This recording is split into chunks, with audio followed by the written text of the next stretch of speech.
নেতৃত্ব এবং অন্যান্য বিভিন্ন গণসংগঠনের নেতৃত্ববৃন্দ এবং সংগ্রামী সর্বনাশ করে তারা সরকার তখনই চালাতে পারে যখন আমরা মানুষরা প্রত্যেকটা গণসংগঠনের মধ্যে নারীরা যেভাবে কাজ করছে বা নারীরা সেখানে কর্মক্ষেত্রেই বলুন আর সামাজিকতাই বলুন সিদ্ধান্ত নেবে, আমরা সেই সিদ্ধান্তগুলি মানুষের কাছে যেমন প্রচার করব।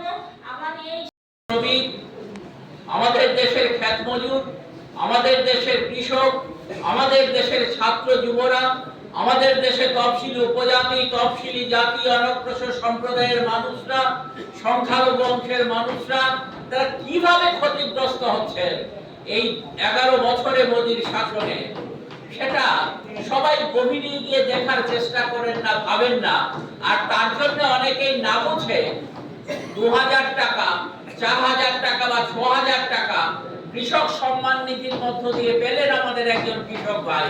তিনি মোদির মিছিলে চলে যাচ্ছেন, বিজেপির মিছিলে চলে যাচ্ছেন, কিন্তু তিনি ভাবছেন না আমি কৃষক সম্মান নিধির মধ্য দিয়ে 6000 টাকা হয়তো পাচ্ছি কেন্দ্রীয় সরকারের কাছ থেকে, কিন্তু আমার ফসলের দাম আমি ঠিকভাবে পাচ্ছি না বাজারে নিয়ে গেলে পর। আমার ফসল উৎপাদন করতে গিয়ে আমার যে চাষের খরচটা বেড়ে গেছে, আমার যে পেস্টিসাইডস অর্থাৎ পোকামাকড় মারার ঔষধের দাম বেড়ে গেছে, আমার সেখানে সার কিনতে গিয়ে তার দামটা বেড়ে গেছে, বাজারে জিনিসপত্রের দাম বেড়ে গেছে।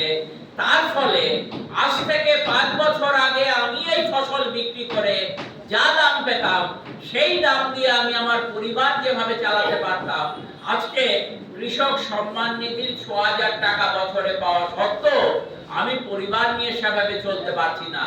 তাহলে তার কারণটা কি?